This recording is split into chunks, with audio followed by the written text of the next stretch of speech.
Terima kasih kepada teman-teman yang sudah melihat video saya mengenai proposal penelitian saya yang berjudul Analisis Distribusi Pareto dalam Ketimpangan Penyediaan Air Bersih di Nusa Tenggara Timur pada tahun 2023 serta estimasi parameter menggunakan maksimum likelihood. Kemudian pada presentasi ini saya memberikan kesempatan kepada teman-teman untuk bertanya kepada saya mengenai proposal penelitian saya. Kepada teman-teman yang bertanya saya persilakan. Baik, berdasarkan video yang sudah saya memiliki pertanyaan karena peneliti menggunakan distribusi Pareto. Saya ingin bertanya, apakah ada pengembangan pola distribusi air bersih di NTT 10 tahun ke depan? Terima kasih. Baik, terima kasih kepada saudara Andre yang sudah bertanya. Di sini saya akan menjawab mengenai peluang pengembangan pola distribusi air bersih di NTT untuk 10 tahun ke depan jika saya menggunakan distribusi Pareto ini. Yang pertama, untuk prediksi pola distribusi air bersih. Distribusi Pareto bisa digunakan untuk memproyeksi seberapa meratanya distribusi air jika dilakukan penambahan infrastruktur secara bertahap di daerah tertinggal. Yang kedua, model perencanaan investasi infrastruktur. Parameter Pareto dapat menjadi indikator prioritas. Daerah dengan ketimpangan tertinggi bisa dijadikan target utama investasi pembangunan jaringan air bersih. Yang ketiga itu penilaian efisiensi program air bersih. Jika parameter bentuknya digunakan sebagai ukuran efektivitas, maka tiap program atau proyek air bersih bisa dievaluasi dampaknya terhadap penurunan ketimpangan. Dan yang keempat itu ada pembentukan indeks keadilan akses air bersih. Dalam jangka panjang, parameter bentuk dapat digunakan sebagai dasar pembentukan Water Equity Index untuk NTT yang bisa digunakan dalam perencanaan pembangunan daerah. Bagaimana untuk saudara Andri, apakah pas?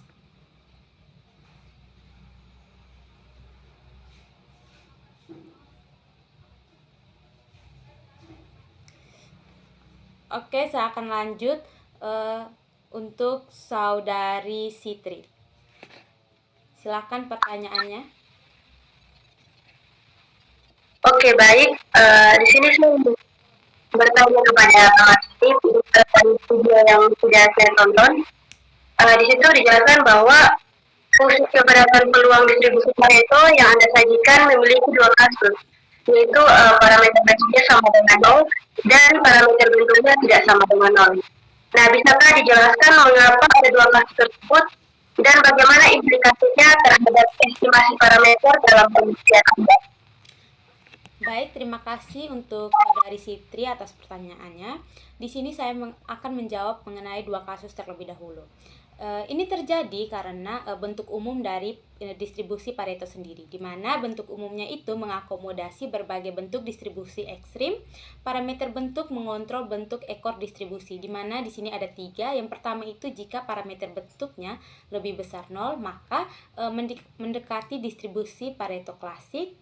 Dan yang kedua, jika parameter bentuknya sama dengan 0, maka batas kasus yang dihasilkan distribusi eksponensial. Dan yang terakhir itu, jika parameter bentuknya itu lebih kecil 0, maka distribusi dengan batas atas atau distribusi ini memiliki batas atas.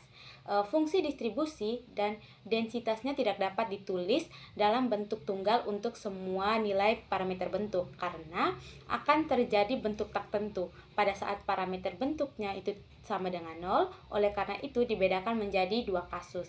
Berikutnya, implikasi terhadap estimasi parameter.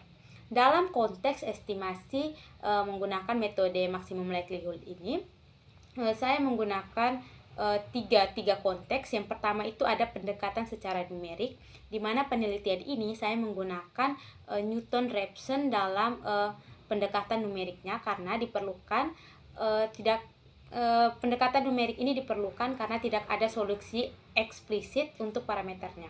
Yang kedua, jika kasus parameter bentuknya itu sama dengan 0, karena bentuk perlu diperlakukan secara khusus dalam estimasi karena persamaan log likelihood dan turunannya berbeda dengan kasus jika parameter bentuknya itu tidak sama dengan 0. Kemudian saya juga harus berhati-hati dalam menginterpretasikan hasil estimasi parameter bentuk karena jika nilainya yang sangat kecil mendekati 0 bisa memunculkan ketidakstabilan numerik dan memerlukan pendekatan limit serta permodelan alternatif lainnya.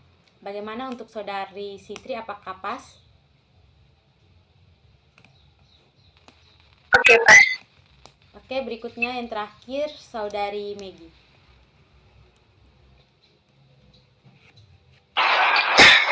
Baik, saya akan bertanya kepada saudara Mentari dengan pertanyaan bagaimana model distribusi Pareto dan estimasi MLE dapat digunakan untuk menganalisis ketimpangan distribusi air bersih antar kabupaten di NTT pada tahun 2023, khususnya saat terdapat outlier dan perbedaan volume ekstrim.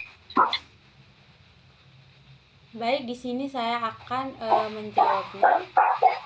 Yang pertama itu ada saya membaginya ke dalam tiga bentuk. Yang pertama ada peran distribusi Pareto dalam menganalisis ketimpangan air.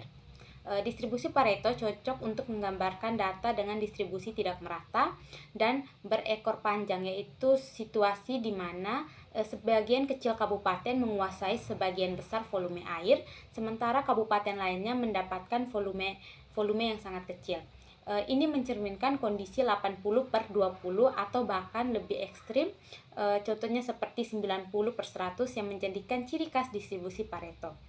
Parameter bentuk dari Pareto digunakan sebagai indikator ketimpangan. Karena jika parameter bentuknya kecil, berarti distribusinya sangat timpang atau sebagian besar air hanya ada di beberapa kabupaten.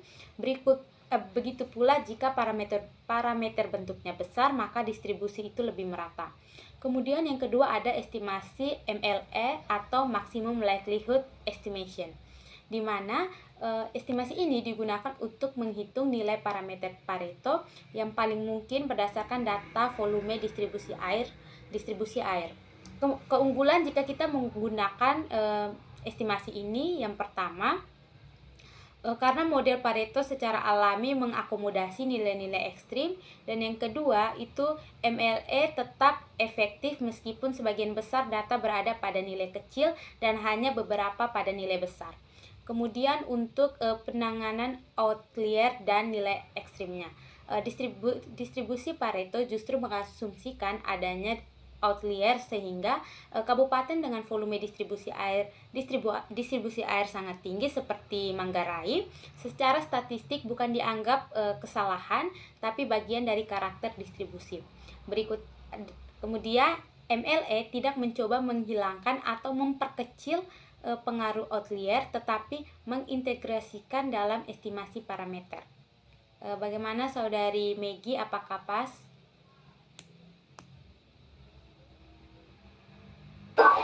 Pas.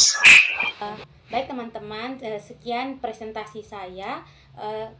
Mohon maaf mungkin selama presentasi ada kata-kata yang kurang dipahami.